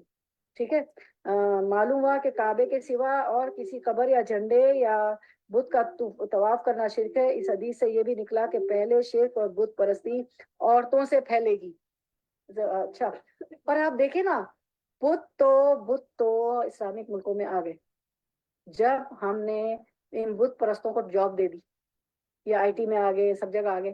میں گئی تو اپنا قرآن لے کے گئی نا، یہاں میں کیا لائی ہوں، آپ سب میں سے مگر ہم سب قرآن لائے نا، تو بت تو پرس میں چلا گیا نا۔ اور ہم افتتاح کر رہے ہیں، ہم نام سے بات نہیں کریں گے، ہم ان کے جو کیا مندر ہے ان کی افتتاح ہم جا کے کریں، ہمارے بڑے کر رہے ہیں، ہو رہا ہے دنیا میں، آپ دیکھ رہے ہیں نا، شروعات ہو گئی ہے۔ یہ جو فتنوں کا آپ سے نے ہمیں بتا گئے ساری پیشن گوئی، یہ تو اتنی حدیثیں آپ ضرور پڑھیں، اس کے اتنے باب ہیں، ہم نے تو چند سلیکٹ کی، ٹھیک ہے۔ تو یہ ہو گیا کیونکہ عورتیں ضعیف الاعتقاد ہوتی ہیں، جلدی سے کفر کی باتیں اختیار کر لیتی، اور جو ہے دجال پہ بھی زیادہ بات عورتیں مانیں گی، دجال کا جب فتنہ ہوگا نا تو عورتیں اس کے، تو کیونکہ عورتیں ضعیف الاعتقاد ہوتی، جلدی سے کفر کی باتیں اختیار کر لیتی۔ حدیث سے یہ بھی نکلا کہ قیامت کے دن تک کچھ نہ کچھ اسلام باقی رہے گا مگر ضعیف ہو جائے گا، جیسے دوسرے حدیث میں ہے کہ عرب ہی کے ملک سے سارے جہان میں توحید پھیلی ہے، قیامت کے قریب وہاں بھی شرک ہونے لگے گا، دوسرے ملکوں کا کیا پوچھنا، کیا وہ تو اب بھی شرک اور مشرکوں سے پٹے پڑے ہیں۔ دوسری روایت میں یوں ہے کہ قیامت اس وقت تک قائم نہ ہوئی ہوگی جب تک لات اور عزا کی پرستش پھر سے نہ شروع ہوگی، اور وہ پہنچ گئے، پرسوں میں پہنچ گئے، سوٹ کیس میں پہنچ گئے۔ تیسری روایت میں یوں ہے کہ یہاں تک کہ میری امت کے کئی قبیلے بت پرستی شروع نہ کر دے۔ حاکم کی روایت میں یوں ہے کہ یہاں تک کہ بنی عامر کی عورتوں کے مونڈے ذی الخلصہ کے پاس سے نہ لڑے اور ٹکر نہ کھائیں۔ ایک روایت میں یوں بھی ہے کہ یہاں تک کہ میری امت کے کئی قبیلے مشرکوں سے نہ مل جائیں، استغفر اللہ۔ اور آپ سسن تو شرک کو ختم کرنے آئے تھے، اور وہی چیزیں یہ قرب قیامت آپ دیکھیں سب ہو رہا ہے، اور ہم وہ نشانیاں دیکھ رہے ہیں۔ نبی کریم صلی اللہ علیہ وسلم نے فرمایا قیامت اس وقت تک قائم نہ ہوگی جب یہاں تک کہ قحطان کا ایک شخص بادشاہ بن کر نکلے گا اور لوگوں کو اپنے ڈنڈے سے ہانکے گا، یعنی یہ کہ یہ جو ہوگا نا قحطان کا بادشاہ حقیقتاً لکڑی سے ہانکے گا، بندگان خدا کو جانور کی طرح سمجھے گا، اس کا نام جہ ہوگا، وہ نکلے گا۔ اس کے بعد ہم دیکھتے ہیں کہ کتنا ٹائم ہے ہمارے پاس، ختم کرنا چاہیے نا؟ ہاں تو ہم بس دعائیں کر لیتے ہیں پھر انشاءاللہ، ہے نا؟ ہمارے پاس کتنی حدیث، ہاں اصل کی کتنی حدیث سے باقی کافی ہے نا؟ اوکے ٹھیک ہے، ہم چلیں تو نہیں بس دو تین چار ہی ہے، ہاں چار ہی، ہاں 4 بجے تک کر لیتے ہیں، اور دعائیں تو سب کو آتی ہیں، دعا کا ہاں ٹھیک ہے، پر ماشاءاللہ ہو گیا ٹائم، ہاں اچھا پھر اب یہ ہو گیا۔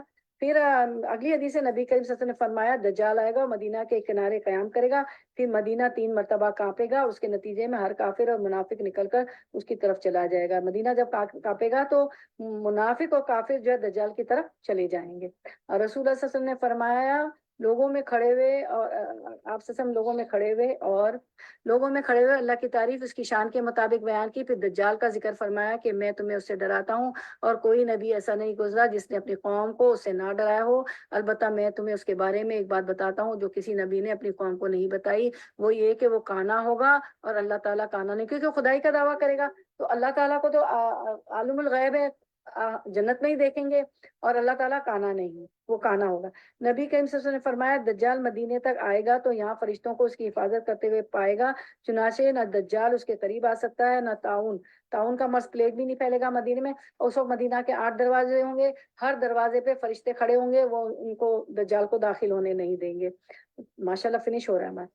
اچھا زینب بنت جاش رضی اللہ عنہ سے مروی ہے کہ ایک دن رسول اللہ صلی اللہ علیہ وسلم جو ہے ان کے پاس گھبرائے ہوئے داخل ہوئے، آپ صلی اللہ علیہ وسلم فرما رہے تھے کہ تباہی ہے عربوں کے لیے اس برائی سے جو قریب آ چکی ہے، آج یاجوج ماجوج کی دیوار سے اتنا کھل گیا ہے، اور آپ نے اپنے انگوٹھے اور اس کے قرب والی انگلی کو ملا کر ایک حلقہ بنایا۔ اتنا سن کر زینب بنت جہش رضی اللہ عنہ نے بیان کیا کہ میں نے عرض کیا یا رسول اللہ تو کیا ہم اس کے باوجود ہلاک ہو جائیں گے کہ ہم میں نیک صالح لوگ بھی زندہ ہوں گے؟ نبی کریم صلی اللہ علیہ وسلم نے فرمایا کہ ہاں جب برائی بہت بڑھ جائے تو آپ کو پتا ہے کہ نیک لوگ بھی اس میں آ جاتے ہیں عذاب میں، لیکن ان کو ان کے اعمال کے مطابق ماشاءاللہ ہم اختتام پر پہنچ گئے۔ اچھا نبی کریم صلی اللہ علیہ وسلم نے فرمایا اللہ اس شخص کو تر و تازہ رکھے جس نے ہم سے کوئی بات سنی اور اس کو اس طرح دوسرے تک پہنچایا جس طرح سنی تھی، کیونکہ بہت سے پہنچائے جانے والے سننے والوں سے زیادہ یاد رکھنے والے ہوتے ہیں۔ جو ہے نا آپ نے سنا، آپ نے آگے پہنچایا تو آپ تو سننے والے تھے، اب جن کو آپ نے پہنچایا وہ آپ سے زیادہ یاد رکھنے والے ہوتے ہیں، تو اس بات کو پہنچائیں، اس ریکارڈنگ کو عام کریں، یوٹیوب پہ بھی چلی جائے گی اور فیس بک پہ تو جا رہی ہے، اور واٹس ایپ پہ بھی آپ زیادہ سے زیادہ بھیجیں۔ ان حلقوں میں ماشاءاللہ نصرت بہن نے کافی لوگوں کو لائے، ہم سب لائے ہیں راستوں سے بھی پکڑ کے، بعد ہے نا 10-11 سال سے ہم یہی کر رہے ہیں، وال گرین سے، پھر فوڈ پلس میں، ہماری بلڈنگ میں، ہماری ایلیویٹر میں، جو بھی، تو اسی طرح ہم سب جمع ہوئے ماشاءاللہ، آپ سب اس تبلیغ کے کام میں شامل کر رہی ہیں، تو زیادہ سے زیادہ پہنچائے۔ اچھا اب ایک ایک بالکل جو ہے خلاصہ ایک حدیث ہے جس میں سب کچھ آ جاتا ہے. جو ابھی موسیقی کی بات ہوئی تھی وہ سب تھے. ابو ہریرہ رضی اللہ عنہ بیان کرتے ہیں کہ رسول اللہ صلی اللہ علیہ وسلم نے فرمایا جب مال فے مال غنیمت کو دولت، آپ کو پتا ہے نا مال غنیمت تو سب کے لیے نہیں ہوتا ہے، اللہ رسول کے لیے ہے، اور پھر جو مجاہد لڑتے ہیں ان کے لیے سورۃ الانفال میں آپ نے پڑھ چکا تھا. تو جب مال فے مال غنیمت کو دولت، امانت کو مال غنیمت، اور زکوٰۃ کو تاوان سمجھا جائے، یعنی وہ سمجھ کے زکوٰۃ ہے اللہ زکوٰۃ دینی پڑی. دیکھو نا ابھی تو رمضان میں تو افطاریوں کے بھی خرچے ہیں، پارٹیاں بھی ہیں، اور بچوں کے کپڑے بھی بنانے ہیں. اور آپ کو پتا ہے رمضان تو گرمی میں آتا ہے فوراً، تو پھر وہ اسکول شروع ہو جاتے ہیں، اسکول کی فیسیں ہیں یہ ہے. اور میرا بچہ تو بہت بڑی نا انجینئرنگ اور پتہ نہیں ایروناٹیکل اسپیس انجینئرنگ، اور آپ کو پتا ہے کتنی فیس ہوتی ہے؟ $5,000 10,000. اب آپ کہیں سے زکوٰۃ ہے ایسے لوگ. تو زکوٰۃ کو تاوان سمجھنا، علم دینی مقاصد کے علاوہ دنیاوی مقاصد کے لیے حاصل کیا جائے، کہ دین کا علم حاصل کر کے دنیا کماؤں گا. آدمی اپنی اہلیہ کا اطاعت گزار بن جائے اور اپنے والد والدہ کی نافرمانی کرے. اور ایسا ہم دیکھ رہے ہیں، ایک کو دو عورتیں رو رو کے مجھے فون کرتی کہ ہمارے بچے جو ہے محلوں میں رہ رہے ہیں اور ہم جھوپڑوں میں پڑے ہوئے، جہاں پہ پتہ نہیں چوہے بھی ہیں اور دیمک بھی ہے اور روچز بھی ہیں اور کھٹمل بھی ہے، اور ان کو ہم نے بڑھا کے. تو بیوی کا اطاعت گزار بن جائے اور اپنی والدہ کی نافرمانی کرے. اللہ ہدایت دے ہماری اولادوں. وہ اپنے دوست کو مقرب بناتے ہیں، اپنے والد کو دور رکھتے. دوست پسند ہے، والد نہیں پسند ہے. مساجد میں آواز بلند ہونے لگی، قبیلے سے کا سب سے زیادہ احمق شخص قبیلے کا سردار بن جائے گا. جو اسکل نہیں ہوتے، جو اس قابل نہیں ہوتے، ان کو عہدے دیے جا رہے ہیں، بلکہ عہدے بک رہے ہیں کروڑوں میں، $100,000 بک رہے ہیں، کرسیاں بک رہی ہیں. اور ایک آدمی نے آپ سے عہدہ مانگا، تو اللہ کے رسول صلی اللہ علیہ وسلم نے فرمایا ہم مانگنے والوں کو عہدہ نہیں دیتے، شورا بیٹھتی ہے کون قابل ہے اس کو دیتے ہیں. تو یہ ہے اسلامی قانون. اور تمام خلفائے راشدین اس پر چلیں، شریعت پہ چلیں. جبھی تو آپ نے پڑھا تھا نا ایمان بڑھے گا کم ہوگا، سارا پڑھا تھا نا. اچھا، پھر اس کے بعد ہم دیکھتے ہیں قوم کا ذمہ دار جو ہے منتظم، ان کا سب سے زیادہ رذیل شخص ہوگا. آج گرے سے گرے آدمی کو جو ہے بنا دیا جاتا ہے حاکم، رذیل آدمی کو. اور آدمی کی اس کے شر کے خوف کی وجہ سے عزت کی جائے گی، شر سے ڈریں گے اس کی عزت کریں گے.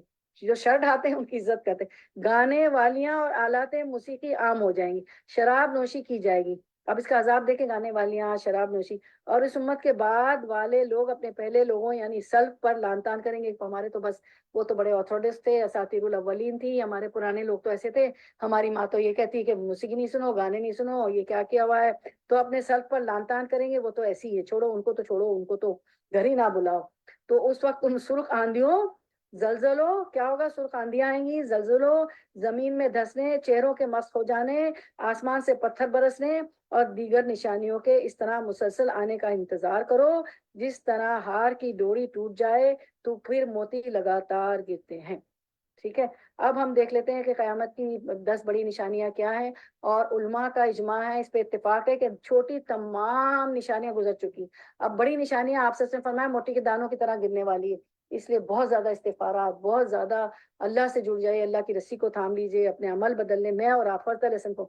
حذیفہ بن اسید ابو سریہ رضی اللہ عنہ کہتے ہیں کہ رسول اللہ صلی اللہ علیہ وسلم ایک دن اپنے کمرے سے جھانکا اور ہم آپس میں قیامت کا ذکر کرے. تو ان کی باتیں بھی یہی ہوتی تھی، ڈر و خوف کی قیامت کی. تو آپ سب نے فرمایا قیامت اس وقت تک قائم نہ ہوگی جب تک 10 نشانیاں ظاہر نہ ہو جائیں. نمبر 1، سورج کا پچھم سے نکلنا مشرق سے. دجال کی فتنہ. دھواں. دابت الارض چوپایا، وہ باتیں کرے گا. لوگ ایمان کو، دین کو بھول جائیں گے، وہ نکل کے باتیں کرے گا، لا الہ الا اللہ. زمین کا چوپایا. یاجوج ماجوج کی یورش ہوگی.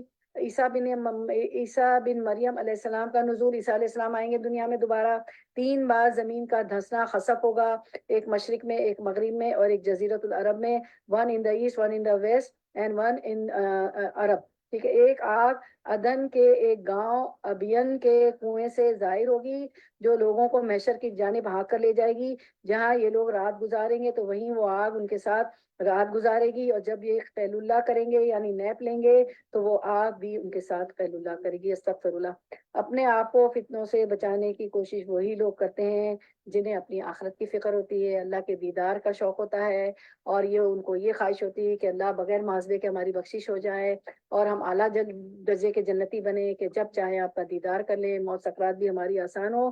تو وہی فتنوں سے بچنے کی کوشش کرتے ہیں. تو کم از کم موسیقی چھوڑ دیں. میں نے تو ڈرامے فلمیں، مجھے تو کئی سال ہو گئے میں نے چھوڑ دی. اس کا یہ سب کہ میرے شوہر دعویٰ کرنے لگے. اب کہیں اپنے دوست کے گھر گئے تو اس کی بیٹی کو سمجھا رہے تھے کہ آنٹی تو یہ کر رہی ہوتی, یہ کر رہی ہوتی, آپ بھی جوائن کرو نا. تو ماشاء اللہ وہ میرے ہسبینڈ بھی نہیں ایسی کوئی چیز دیکھتے سنتے, صرف وہ ٹاک شوز اور وہ.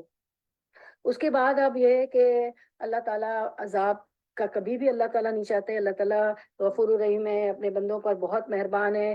تو اس آیت میں اللہ تعالیٰ فرماتے ہیں, سورۃ النساء 147 کی آیت میں اللہ تعالیٰ فرماتے ہیں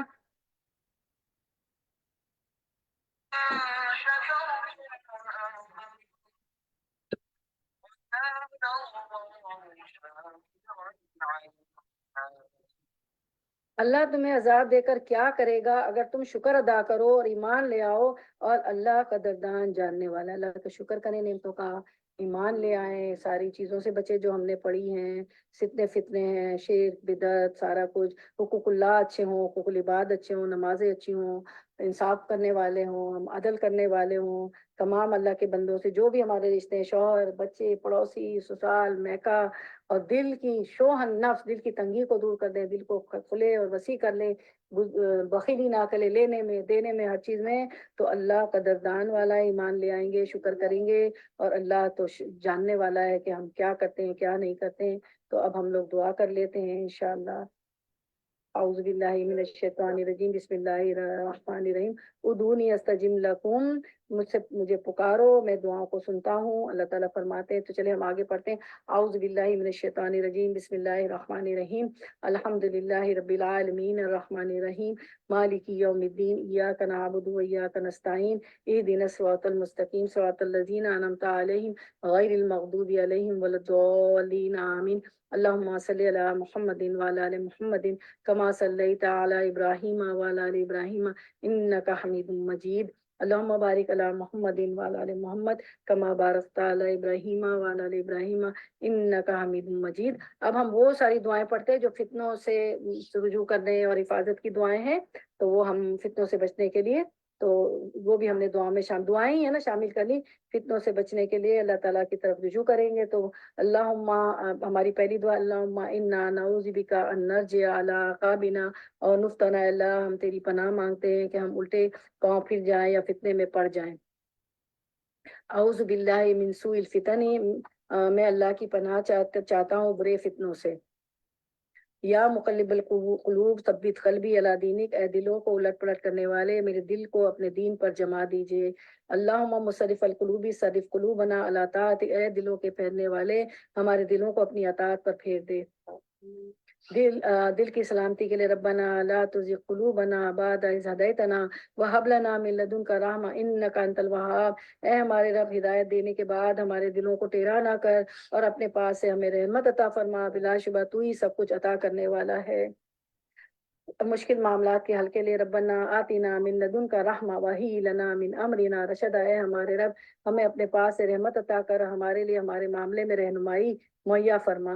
اللہم ارنا الحق حقا وارزقنا اتباعہ وارنا الباطل باطلا وارزقنا اجتنابہ, اے اللہ ہمیں حق کو حق کی صورت میں دکھا, اس کی پیروی کرنے کی توفیق دے, اور باطل کی صورت میں دکھا, اس سے بچنے کی توفیق عطا فرما.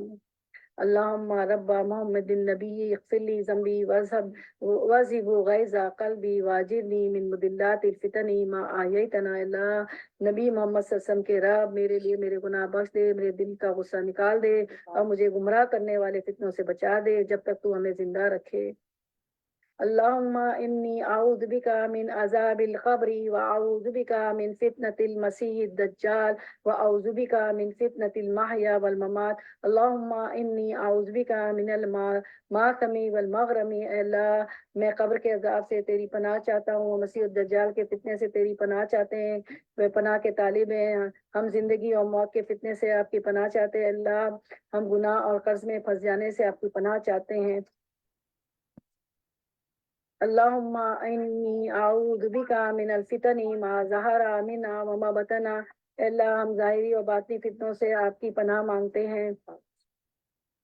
اللہم رب محمد اغفر لی ذنبی واذھب غیظ قلبی واجرنی من مضلات الفتن, اے محمد کے رب صلی اللہ علیہ وسلم ہمارے گناہ کو بخش دے, ہمارے دل کا غصہ دور کر دے, اور ہمیں فتنے کی گمراہی سے بچا لیجیے. آج اپنے فتنوں کے بارے میں پڑھا ہے. حفاظت کی دعائیں اب جو صبح شام کے اذکار میں بھی ہم پڑھتے ہیں. اللهم إني أصبحت أشهدك وأشهد حملة عرشك وملائكتك وجميع خلقك أنك أنت الله لا إله إلا أنت وحدك لا شريك لك وأن محمدا عبدك ورسولك اللہ ہم نے صبح کی ہم تجھے اور تیرے عرش کے اٹھنے والوں کو، تیرے فرشتوں کو اور تیرے تمام مخلوقات کو گواہ بنا کر کہتے ہیں کہ تو ہی اللہ ہے، تیرے سوا کوئی معبود برحق نہیں، تو اکیلا ہے، تیرا کوئی شریک نہیں، محمد صلی اللہ علیہ وسلم تیرے بندے اور تیرے رسول ہیں۔ کہا تو اس دن اس سے جتنے بھی گناہ سرزد، اگر یہ ہم کہیں گے تو اس سے جتنے بھی گناہ سرزد ہوں گے سب اللہ تعالیٰ معاف کر دیں گے، اور جس کسی نے ان کلمات کو شام کے وقت کہا تو اور رات میں اس سے جتنے گناہ سرزد ہوں گے سب معاف کر دیے جائیں گے انشاءاللہ۔ أصبحنا وأحسب الملك لله والحمد لله لا إله إلا الله وحده لا شريك له له الملك وله الحمد وهو على كل شيء قدير ربي أسألك خير ما في هذا اليوم وخير ما بعده وأعوذ بك من شر ما في هذا اليوم وشر ما بعده ربي أعوذ بك من الكسل وسوء الكبر ربي أعوذ بك من عذاب في النار وعذاب في القبر۔ ہم نے صبح کی اور تمام عالم نے صبح کی اللہ کے لیے، اور تمام تعریف اللہ کے لیے، اللہ کے سوا کوئی معبود نہیں، وہ اکیلا ہے، اس کا کوئی شریک نہیں، اسی کے لیے بادشاہی ہے، اسی کے لیے تمام تعریف ہے، اور وہ ہر چیز پر پوری طرح قادر ہے۔ اے میرے رب، میں تجھ سے آج کے دن کی اور جو اس کے بعد ہے اس کی بھلائی مانگتی ہوں، اور میں تیری پناہ چاہتی ہوں آج کے دن اور جو اس کے بعد ہے اس کی برائی سے۔ اے میرے رب، میں تیری پناہ چاہتی ہوں سستی اور بدترین بڑھاپے سے۔ اے میرے رب، میں تیری پناہ چاہتی ہوں آگ کے عذاب سے اور قبر کے عذاب سے۔ آمین امین یا رب العالمین۔ چلیں اب درود شریف پڑھ لیتے ہیں ہم لوگ۔ اللہم صلی علی محمد وعلی آل محمد کما صلیت علی ابراہیم وعلی آل ابراہیم انک حمید مجید۔ اللہم بارک علی محمد وعلی آل محمد کما بارکت علی ابراہیم وعلی آل ابراہیم انک حمید مجید۔ ربنا تقبل منا انک انت السمیع العلیم وتب علینا انک انت التواب الرحیم۔ سبحان ربک رب العزت عما یصفون وسلام علی المرسلین والحمد للہ رب العالمین وآخر دعوانا ان الحمد للہ رب العالمین۔ سبحانک اللہم وبحمدک نشہد ان لا الہ الا انت نستغفرک ونتوب الیک۔ ایک ریکویسٹ ہے کہ آپ لوگ 3 میں 5 منٹ کم پہ آ جائے کریں تو وقت پہ شروع ہو جائے۔ کبھی کبھی ٹیکنالوجی بھی فیل ہو جاتی ہے، آج بھی تھوڑی سی گڑبڑ ہو گئی تھی، کچھ چیزیں ہمارے بس میں نہیں ہوتی ہیں۔ مجھے پتہ ہے آپ لوگ لاسٹ میسیجز کا ویٹ نہیں کرتے ہیں، وہ تو ہم لاڈ پیار میں کر رہے ہوتے ہیں، تو یہ ہے کہ آپ لوگ آ جایا کریں لاسٹ میسیجز سے بھی پہلے، تاکہ ہم 3 میں 5 منٹ کم پہ ہم جیسے آپ لوگ آ جائیں تو فوراً 3 بجے ٹائم پہ شروع ہو جائے نا۔ کچھ چیزیں اب کافی دعائیں میں نے چھوڑ دی کیونکہ ٹائم بہت ہو گیا تھا نا، تو ٹائم پہ ہوتے تو اور دعائیں بھی ہو جاتی۔ چلیں، اور پھر گروپس ضرور دیکھ، اور وہ قمر بہن وہ کیا ہوتا ہے آپ کو پتہ بھی نہیں ہوتا ہے، اور وہ بچے اٹھا لیتے ہیں اور وہ مارکس کچھ نشان پورے ہمارے اسکرین پہ نا ریڈ ریڈ نشان گیا ہے۔ آخر میں مجھے ابھی خیال آیا تو وہ میں نے مٹایا، وہ کیونکہ وہ درس کرتے وقت وہ اسکرین چلا رہی ہوتی ہے، یہاں بولا جا رہا ہوتا ہے تو وہ چیزیں وہ نہیں ہوتی، تو اس کا ذرا پلیز آپ تو نہیں چاہتی لیکن آپ کو پتہ بھی نہیں چلتا، بچے اٹھا کے کیا چلا لیتے ہیں، ان کو بچوں کو بھی نہیں بتا کوئی مارکس سا پڑ جاتا ہے نا اسکرین پہ، ریڈ ریڈ نشان آ جاتے ہیں، تو اسکرین وہ تو یہ بھی اچھا نہیں ہوتا۔ تو پلیز آپ لوگ جو بھی بچے اٹھا لیتے ہیں خیال کیجیے گا، ٹھیک ہے؟ چلے، آپ لوگ خیال تو بہت کرتی ہیں، اور گروپ ضرور دیکھ لیا کریں، کیونکہ میں ابھی آئی ہوں تو کچھ ڈاکٹرس چیک اپ میری کوشش تو ہوگی کہ 10 والے دن نہ رکھوں، لیکن سسٹرز آف نیو یارک کانفرنس کال جس بھی گروپ پہ آپ چیک کر لیا کیجیے گا، اور پھر وہ آپ کو پتہ ہے نا میرے اسائنمنٹس بھی ہوتے ہیں۔ تو چلیں پھر، ہم ٹائم زیادہ ہو گیا۔